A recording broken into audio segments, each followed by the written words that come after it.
Tuluyan na siyang namaalam, guys. 11:55 last night.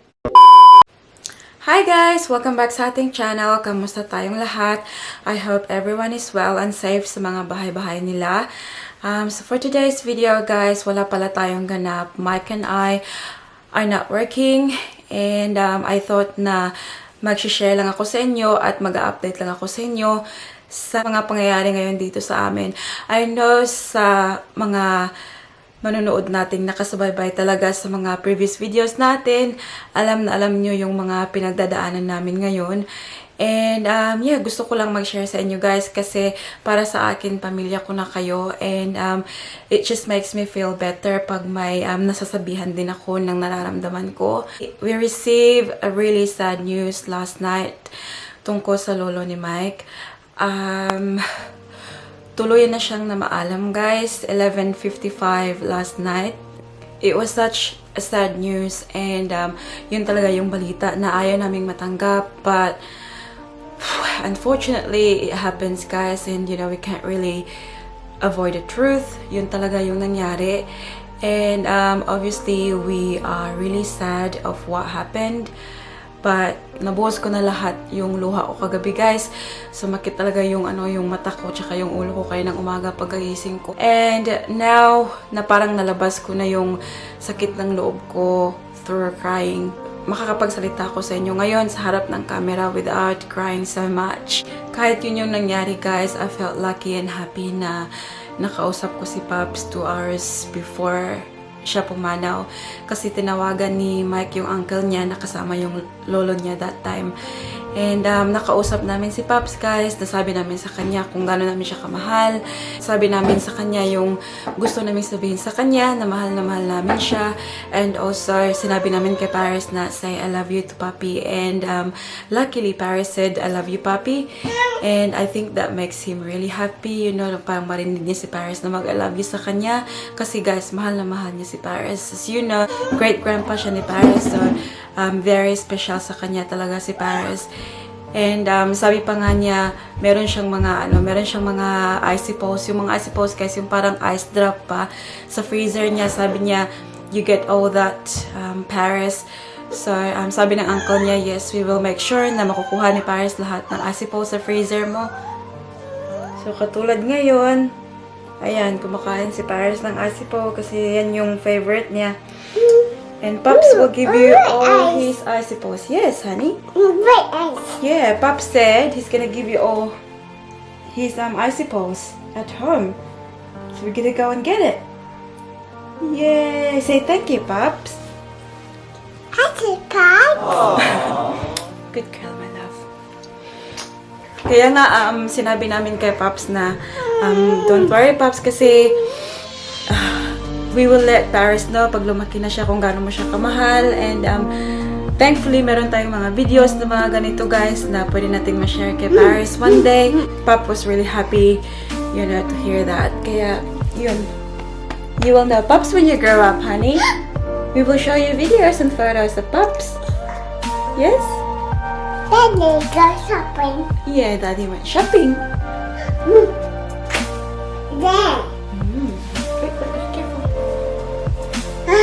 Tapos yung sa phone, guys, tinanong ni Mike yung lolo niya. Sabi niya, how are you feeling, Pops? And sagot ni Pops, I'm at the end, Mike. Kasi yung parang, alam niya naman kasi, guys, na yun na talaga yung mangyayari. Parang napaghandaan na ng lahat. Kasi nga, diba, last week, doon kami bumisita si Mike. Mike knows that was the last time na makikita niya yung Pops niya. Kasi nasabi na naman talaga ng mga doktor sa lolo niya tsaka sa pamilya niya na hindi na talaga magtatagal yung buhay niya. And kaya pagkasabi ni Mike sa akin kagabi na nakatanggap siyang tawa galing sa uncle niya na wala na yung lolo niya, Mike was just calm. Yung parang hindi talaga siya umiyak ng umiyak, ganun. Kasi guys, as mentioned, parang napaghandaan na yun na talaga yung mangyayari. Obviously, masakit siya, but hindi siya parang shock. Hindi siya sudden yung pagkawala ng lolo niya. Parang pinaghandaan na talaga ng lahat na yun yung mangyayari. But I was already in bed kasi nga midnight na yun guys nung pagkasabi ni Mike sa akin, and I was crying. I was sobbing talaga guys. Yung parang nagbako gid ko guys so, sa akong paghilak. But after that, I felt better. Yung parang naanuhan yung sakit na nararamdaman ko guys after crying. And yun, nag-usap kami ni Mike. Sabi ko kay Mike na hindi ko alam na yun na pala yung last time na makikita ko siya. Kasi last time na binisita namin siya sa bahay niya guys, he was just starting to feel ill. And dahil nga sa coronavirus na social distancing, hindi kami masyadong naglapit talaga. Nagbisita kami but we just, wanted to see him, making sure na he was okay. And hindi kami makapag-hug. Ganun guys. And sabi ko kay Mike, I felt so sad now na hindi ko siya na-hug that time kasi hindi ko alam na yun na pala yung last time na makikita ko siya at mahalikan ko siya at mayakap ko siya. But then Mike is just very amazing the way he composed himself sa mga ganitong pangyayari. Like he's really strong and he told me na don't think about what you could have done. Kasi wala nang magagawa yan ngayon eh. Wala na si Pops, hindi na mangyayari yon. Dahil kahit sisihin ko pa yung self ko ngayon guys na bakit hindi ko siya hinag that time. Sabi ni Mike, wala nang patutunguhan yan. Kaya let's just celebrate his life and let's just treasure the memories na nakasama natin si Pops. So alam niyo guys, so nawala siya 11:55 p.m. May 7. And supposed to be kami ni Paris, our flight going to the Philippines is 12:25 a.m. ng May 8. Can you imagine guys pag natuloy yung flight namin ni Paris sa Pilipinas? I'll be broken guys pag nakarating kami ng Pilipinas, and then by the time na nakarating kami, yun yung matatanggap namin na balita. Kasi kung 12:25 yung flight namin ng madaling araw, and that 11:55 ng gabi siya nawala. Yung 11:55, nag-boarding na kami niya ni Paris, guys. So, can you imagine si Mike dito mag-isa, maiiwan namin siya. Tapos kasi wala kaming alam na yun pa lang yung mangyayari, guys, diba? Kaya, yeah, I really do believe that God's plan is better than ours, guys. Kaya, minsan, pinapaubaya ko kay God yung mga nangyayari sa buhay kasi alam kong may mga rason kung bakit nangyayari, guys. Kaya, have faith lang tayo sa Kanya and let's just do our best dito sa mundo. In regards to the funeral, guys, unfortunately, dito sa state namin sa Australia, which is Victoria, yung coronavirus restrictions is still in place. So, yung funeral dito ngayon, guys, kailangan 7 people lang, tsaka kailangan i-keep nyo yung distance which is 1.5 meters away from each other. So, napag-isipan na ng pamilya ni Mike na i-cremate yung katawan ng lolo niya. I-keep muna ng uncle niya yung ashes niya. And hopefully, fingers crossed, pag okay na yung lahat, yung sitwasyon dito sa Victoria, then they will organize a funeral na magkasama talaga lahat ng mga mahal sa buhay ng lolo niya para i-celebrate yung buhay niya, guys.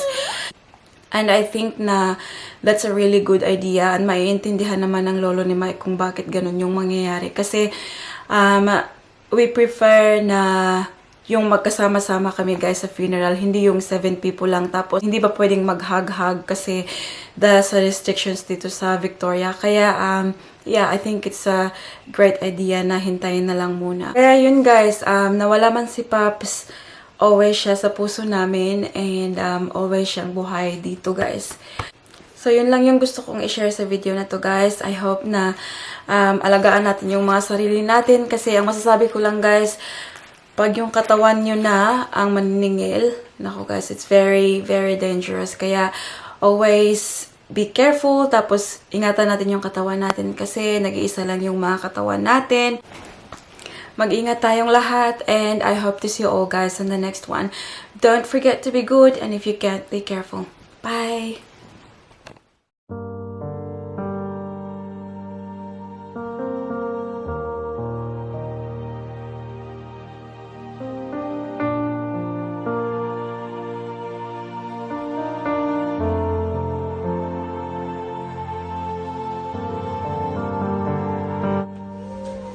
you want me to put her birthday? Yeah, yeah. This Go one. outside. Come on. Here, Yeah, her yeah. birthday. Got a name in. Yep. Let's go outside. Come on. I'll do this hand. There you go. Right, yeah, thank you. There. Right, yeah. I'll put it down on next year's calendar. Ooh, what's this? Hey, well, Ring.